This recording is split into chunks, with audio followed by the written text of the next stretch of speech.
Estamos recibiendo en nuestro living a Florencia Igarza. Ella es comunicadora social, es también cronista de una reconocida radio de nuestra ciudad. Está muy en contacto con la gente, con lo que somos como sociedad. Y hoy vamos a hablar de este tema tan particular que tiene que ver con la retroalimentación que se da entre redes sociales y medios tradicionales. Bienvenida, Flor, ¿cómo estás? Hola, Ivana, buenas tardes y muchas gracias por la invitación como siempre. Sí, vamos a hablar de esto que está en el centro de los campos de comunicación hoy en día, más que nunca, por la presencia de las redes sociales. Y vamos a comenzar con una conceptualización media abstracta, pero muy breve y simple, para después desarrollar con ejemplos prácticos que vemos a diario. Uno de los autores que nosotros tenemos muy en cuenta, que es Vincent Price, él lo que hace es dividir dos públicos en lo que refiere al debate público, que es el público activo y el público atento, ¿sí? Los medios son portadores de ese debate público y ahí, digamos, está la presencia de estos dos. Por un lado tenemos ese público activo, refiere al que tiene que ver con los protagonistas de la realidad, para simplificarlo. Pueden ser, digamos, dirigentes políticos, grupos que se organizan, los propios comunicadores y demás. Después tenemos el público atento, que son los espectadores, ¿no? Que prestan atención a lo que plantean y a lo que plantea ese público activo, ¿sí? O sea, obviamente que ahí hay una relación directa. Por un lado, el público activo interpreta la opinión del atento y ese público atento legitima, desaprueba también lo que dice el público activo. Bien, ahora vamos a centrarnos en esa primera definición de Price que dice: los medios son portadores del debate público. Dice mucho más, digamos, que es mucho más que eso hoy un medio de comunicación, pero quedémonos en esa frase. ¿Qué medios hoy? ¿Solamente los medios tradicionales? Bueno, eso obviamente que no. Ya sabemos que medios tradicionales no son los únicos que conviven alrededor de nosotros, ¿no? Están las redes sociales.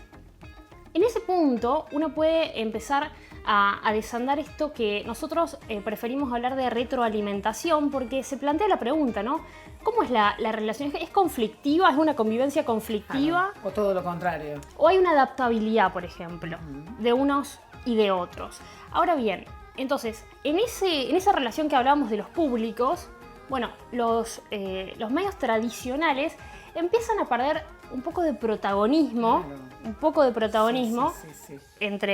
insisto, en esa relación, porque ingresan los otros, ¿no? Las sobre redes. todo llegan un poco tarde, ¿no? Es como que puede ser, tienen un momento, un horario determinado, o si son medios gráficos, un espacio determinado, y lo otro va como mucho más rápido, como que fluye más. Sí, esa es la característica principal, digamos, de los medios digitales, ¿no? Digamos, la velocidad puede ser. Claro. Ahora, vayamos con algunas, podríamos decir, certezas. Digo, los medios digitales, las redes, no han podido eliminar a todos los medios tradicionales, y de hecho eso se ve claramente porque cuando consumimos información, voy a dar un dato. En el 2020, en la Argentina, se definió, tras un estudio de la Universidad de Oxford, que por primera vez el conjunto de las redes sociales, que abarcaba según el 71%, le ganaba por primera vez al 67% de la tele y el cable como fuentes de información, como fuentes de noticias. Por primera vez las redes,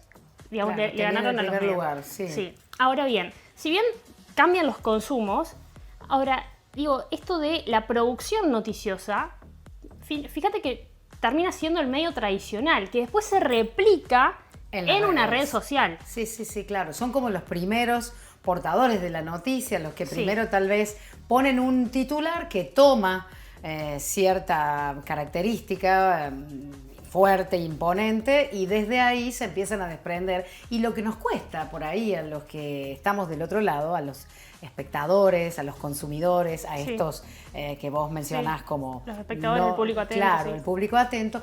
Es un poco discernir desde dónde viene, hasta que logramos interpretar si esa fuente es verosímil, si tiene una característica que la hace creíble. ¿No? Ya hemos leído de una forma y de otra la noticia millones de veces.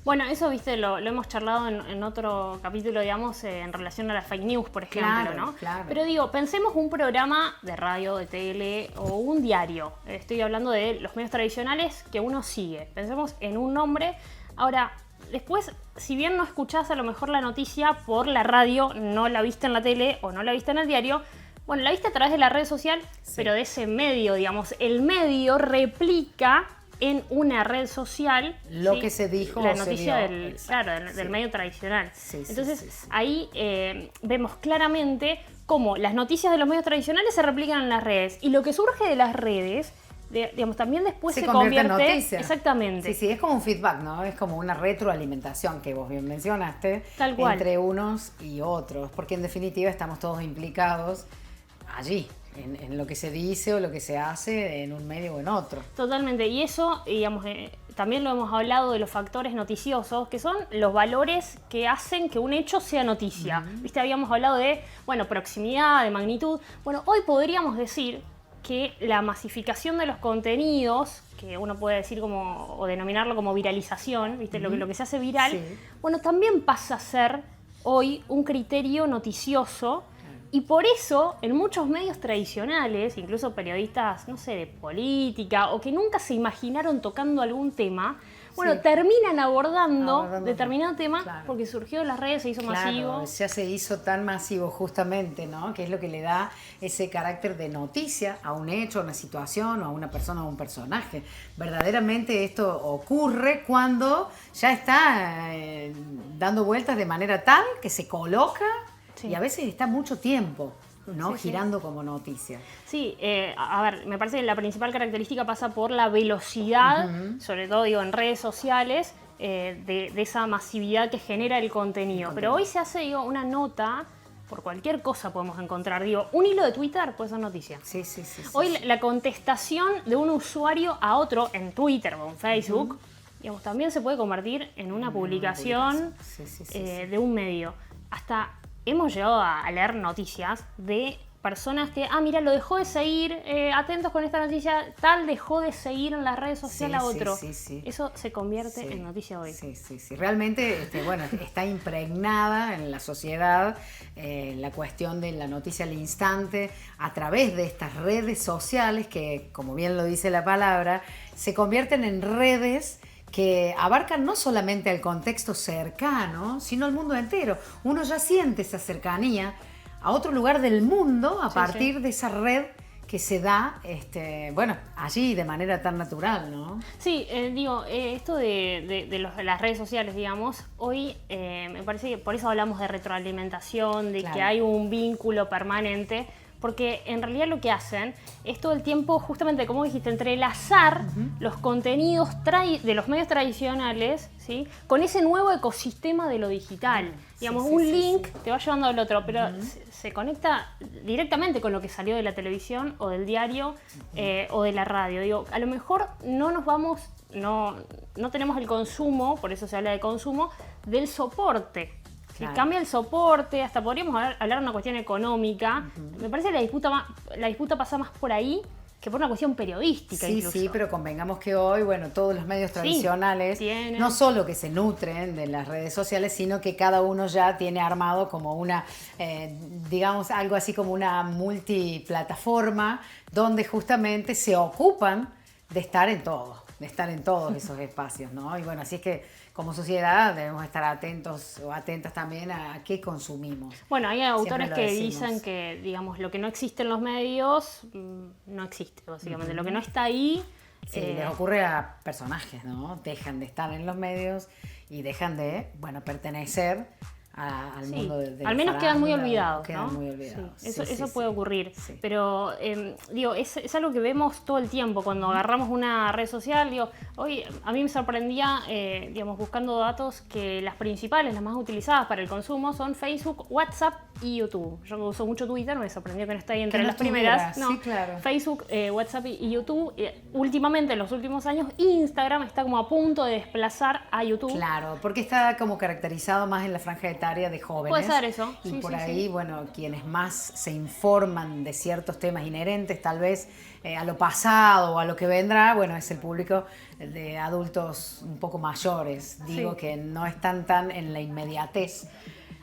Un punto de vista muy personal, pero creo que tiene un poco que ver con eso. Nos queda un montón por hablar siempre con Florencia y Garza, porque nos ayuda a detallar un poco algunas cuestiones que tienen que ver justamente con la información que recibimos, cómo elegimos informarnos y sobre todo alfabetizarnos en esto de, bueno, la información y demás. Sí, por eso hablamos de la circulación de sentido. Claro. Hoy circula por múltiples plataformas, pero digo, está bueno, me parece interesante el debate que vos habilitás, porque hay como una especie de falacia, ¿no? O de una discusión media irreal, porque ¿cuántas veces se ha planteado el fin del diario, el fin de la radio, el fin de la televisión? Claro. Todo el tiempo. Sucede con los libros también, ¿no? También, digamos, sí. Y no ocurre, digamos, al menos hasta ahora. Es cierto que los medios digitales le empiezan a disputar poder, eso es cierto. Sí, pero estamos tendiendo a volver a los orígenes y yo también espero que así sea. La verdad es que esto de poder tocar, de poder mirarnos y de poder abrazarnos de manera real, creo que es la que va, ¿no? Un poco esto de tener ahí más cercana la cosa. Así que bueno, no deja de nutrirnos nunca toda la cuestión que venga de afuera y desde las redes. Eso es muy interesante. Gracias. A nivel ya más filosófico para ampliar la discusión, que coincido. Bueno, esperamos que eso suceda en casa, que se amplíe la discusión, pero un lujo tenerte como siempre, Flor, hablando de estos temas. Muchas gracias como siempre. Gracias. Nosotros nos despedimos también de la tarde de Todo para Vos. Ha sido un gusto, como siempre, poder tocar ciertos temas, poder justamente generar el debate. De eso se trata, eso es lo que queremos.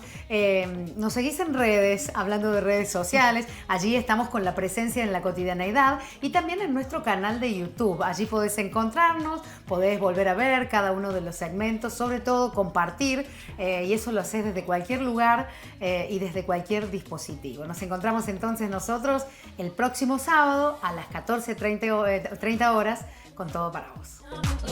Abriles Cerveza Artesanal hace posible que todo nuestro contenido sea interpretado en lengua de señas.